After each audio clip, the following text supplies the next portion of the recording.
ఖమ్మం నగరంలో బీజేపీ ఆధ్వర్యంలో హర్ ఘర్ తిరంగా ర్యాలీ ఘనంగా నిర్వహించారు. పెవిలియన్ గ్రౌండ్ నుంచి జడ్పీ సెంటర్ వరకు సాగిన ర్యాలీలో వేలాది మంది విద్యార్థులు, నాయకులు, కార్యకర్తలు త్రివర్ణ పతాకాలతో పాల్గొన్నారు. బీజేపీ నాయకుడు పుంగిరెడ్డి సుధాకర్ రెడ్డి, జిల్లా అధ్యక్షుడు నెల్లూరు కోటేశ్వరరావు జెండా ఊపి ర్యాలీని ప్రారంభించారు. భారత్ మాతాకి జై, వందే మాతరం నినాదాలతో ర్యాలీ హోరెత్తింది. ఆగస్టు 13 నుంచి 15 వరకు ప్రతి ఇంటిపై జాతీయ జెండాను ఎగురవేసి కార్యక్రమాన్ని విజయవంతం చేయాలని నాయకులు పిలుపునిచ్చారు.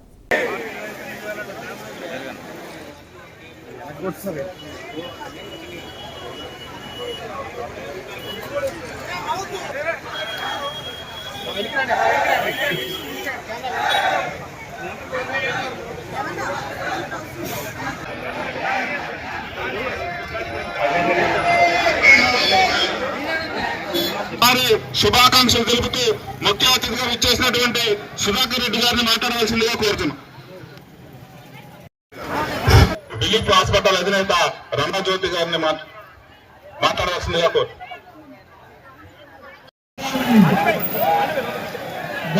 ప్రధాని నరేంద్ర మోడీ గారి పిలుపు మేరకు దేశవ్యాప్తంగా జరుగుతున్నటువంటి తిరంగా ర్యాలీలో భాగంగా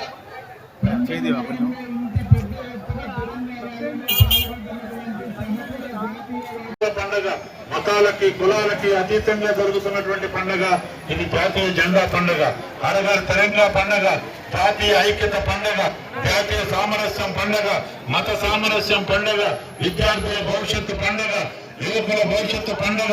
ఈ యొక్క ఆత్మనిర్భర్ భారత్, స్వతంత్ర భారతదేశం నుంచి వికసిత భారత్ వరకు జరుగుతున్న ప్రయాణం పండుగ, ఆత్మనిర్భర్ భారత్ పండుగ, ఆత్మనిర్భర్ ఖమ్మం పండుగ. కాబట్టి మీరందరూ కూడా ఈ పార్టిసిపేట్ చేసి పాల్గొని ఈ యొక్క జాతీయ స్ఫూర్తితో స్వాతంత్ర సమరయోధులు చేసిన త్యాగాన్ని ఈనాటి తరం యువతరం, ముఖ్యంగా యంగ్స్టర్స్ దేశ భవిష్యత్తుని తీర్చిదిద్దాలని అందరూ కూడా జాతీయ ఐక్యత, సమగ్రత, జాతికి చిహ్నమైనటువంటి సామరస్యం, ప్రపంచంలో అతిపెద్ద ప్రజాస్వామ్య వ్యవస్థ అయినటువంటి భారతదేశానికి ఈ జాతీయ జెండా ఒక వరం, దేవుడు ఇచ్చినటువంటి వరంగా ఇది ఒక గుడ్డ మాత్రమే కాదు, మన అంతరాత్మ, మన ఆత్మ, మన దేశ ఐక్యతకి ప్రతీక.